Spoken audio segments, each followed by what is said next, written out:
മാന്യ സദസ്സിന് നമസ്കാരം. സർവം സഹയാണ് ഭൂമി. എങ്കിലും സഹിക്കുന്നതിന് ഒരു പരിധിയുണ്ട്.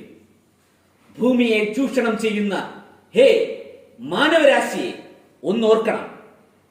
പകയുണ്ട് ഭൂമിക്ക്. അതിന്റെ ഉത്തമ ഉദാഹരണമാണ് കഴിഞ്ഞ കുറെ വർഷങ്ങളായി നാം അനുഭവിച്ച് അറിയുന്ന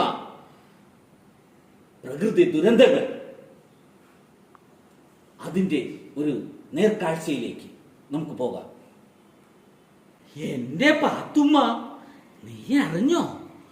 ആ പുത്തൻ പണക്കാരൻ സുധാകരൻ മുതലാളി പുഞ്ചിരി മട്ടത്ത് റിസോർട്ട് തുടങ്ങുന്നു. എന്റെ ബദറിന് ഞമ്മളറിഞ്ഞ് താഴത്തെ പുരകളിലുള്ളവർക്ക് പുറത്തിറങ്ങാൻ വയ്യാത്ത പണി കഴിഞ്ഞു വന്നപ്പോ ഇക്ക പറഞ്ഞു, വെള്ളരിപ്പാറ സംരക്ഷണ സമിതി സിന്ദാബാ, പാറ പൊട്ടിക്കൽ നിർത്തുക, വെള്ളരിപ്പാറ സംരക്ഷിക്കുക, സുധാകര മുതലാളിയെ അറസ്റ്റ് ചെയ്യുക, കള്ള കള്ള സുധാകര ഈ മണ്ണു തുരത്താൻ നോക്കണ്ട. എന്താ സുനിലെ, എന്താടോ ഒരു ബഹളം? എല്ലാരും ഉണ്ടല്ലോ. അതേ മുതലാളി, ഇങ്ങനെ പാറ പൊട്ടിക്കാൻ പറ്റില്ല. ഇവിടെ മനുഷ്യന്മാർക്ക് ജീവിക്കണം. എന്താടോ, നീ ഒന്ന് ഇങ്ങോട്ട് വന്നേ, നമുക്കൊന്ന് സംസാരിക്കാന്നേ. അങ്ങനെ എന്നെ ഇരുത്താൻ നോക്കണ്ട. ഈ പാറ പൊട്ടിക്കുന്നത് ഒരു തീരുമാനമായിട്ടേ ഞങ്ങൾ ഇവിടെ നിന്ന് പോവുള്ളൂ. സുല്ലേ, താനൊന്ന് ഇരുന്നേ. ഇങ്ങോട്ട് വായേ, പറയാം. ഇങ്ങോട്ട് വാ. മുതലാളിക്ക് എന്താ പറയാനുള്ളത്? എടാ സുനിലേ, ഇങ്ങോട്ട് വന്നേ.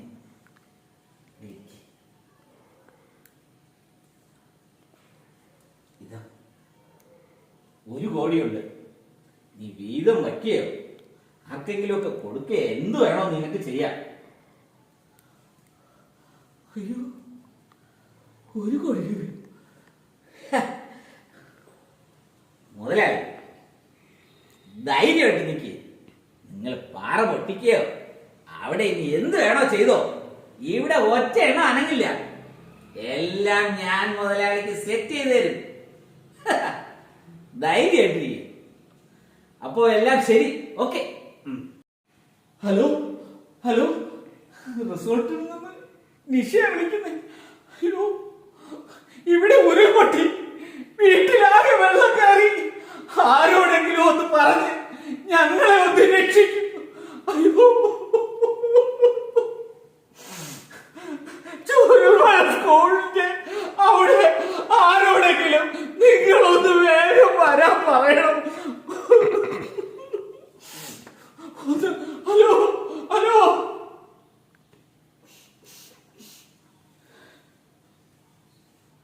നമസ്കാരം. ഇപ്പോൾ കിട്ടിയ വാർത്ത, വയനാട് മേപ്പാടി മുണ്ടക്കയിൽ വൻ ഉരുൾപൊട്ടൽ. പുലർച്ചെ 2 മണിയോടെ ഉരുൾപൊട്ടിയെന്നാണ് റിപ്പോർട്ട്. തുടർന്നുണ്ടായ മണ്ണിടിച്ചിലും മലവെള്ളപ്പാച്ചിലും പല സ്ഥലങ്ങളും ഒലിച്ചുപോയി. നിരവധി പേർ ഒറ്റപ്പെട്ടു. റോഡും പാലവും ഒലിച്ചുപോയി എന്നുള്ളതാണ് നിലവിൽ അവിടെ നിന്നുള്ള റിപ്പോർട്ട്. അതിദാരുണമായ ഒരു വലിയ വിഷമിപ്പിക്കുന്ന ഒരു റിപ്പോർട്ടാണ് നമുക്ക് അവിടെ വയനാട്ടിൽ നിന്ന് വന്നുകൊണ്ടിരിക്കുന്നത്. അങ്ങോട്ടെന്നെ ഒന്ന് കടത്തി വിടുവോ? അങ്ങോട്ടൊന്ന് കടത്തി വിടുവോ? എന്റെ കുടുംബം, എന്റെ മോള്, എന്റെ ഭാര്യ, അവർ ഗർഭിണിയായിരുന്നു. പ്ലീസ് സാറേ, എന്നെ ഒന്ന് കടത്തി വിടുവോ? സാറേ, എന്നെ ഒന്ന് കടത്തി വിടുവോ? ഞാനൊന്ന് നോക്കട്ടെ, ഞാനൊന്ന് നോക്കട്ടെ. എന്റെ വീടാണ് സാറേ, എന്റെ വീട് അവിടെയായിരുന്നു സാറേ, എന്റെ വീട്.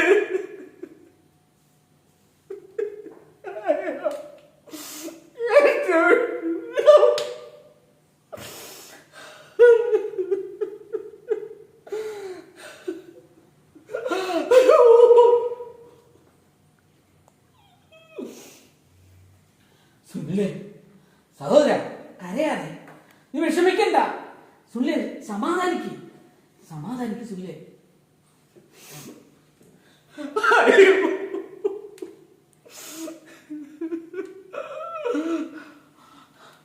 അതാ അടുത്ത ആംബുലൻസ് വരുന്നു.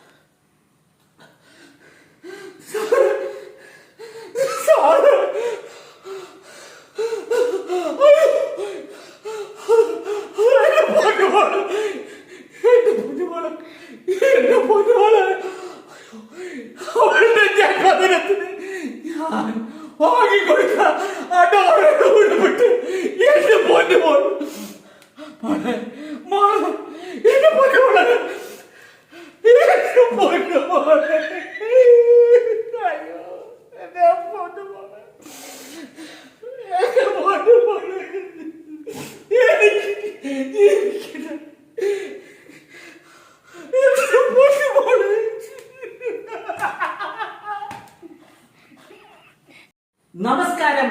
വയനാട്ടിലെ ഏറ്റവും പുതിയ വാർത്തയിലേക്ക്.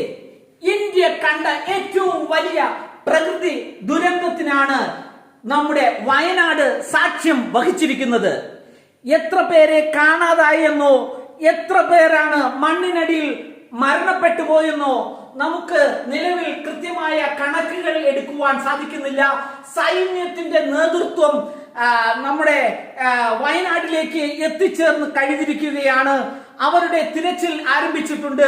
ഒപ്പം സന്നദ്ധ സംഘടനകളുടെ സേവനങ്ങളും അവിടെ നടന്നു വരികയാണ്. മരണസംഖ്യ ഇനിയും ഉയരാൻ സാധ്യതയുണ്ട് എന്നാണ് ഔദ്യോഗിക വിവരം. പ്രിയപ്പെട്ടവരെ, ഈ പ്രകൃതി ദുരന്തങ്ങളെല്ലാം നമ്മുടെ ഉത്തരവാദിത്വത്തിൽ വരുന്നതാണ്. നാം ഓരോരുത്തരും നമ്മളോട് തന്നെ ചോദിക്കേണ്ട ചോദ്യങ്ങളും. ഭൂമി നമ്മൾ കീറിമുറിക്കുമ്പോൾ അത് പ്രതികരിക്കും, അതിക്രൂരമായി പ്രതികരിക്കുക തന്നെ ചെയ്യും. അതിൽ നിരപരാധികളായ അനേകം മനുഷ്യർ അകപ്പെടും. നാളെ നമ്മളോട് തന്നെ ആ പ്രകൃതി ചോദ്യങ്ങൾ ചോദിക്കുകയും ചെയ്യും. അതിൽ നമ്മൾ ആ ദുരന്തത്തിൽ അകപ്പെടാതിരിക്കാൻ നമ്മൾക്ക് പൂർണ്ണമായ ഉത്തരവാദിത്വമുണ്ട്. അതിന് ഇനിയെങ്കിലും നമുക്ക് ഈ പ്രകൃതിയെ സംരക്ഷിക്കാം. ഒരുമയോടെ നമുക്ക് വേണ്ടി, നാളേക്ക് വേണ്ടി. നന്ദി, നമസ്കാരം.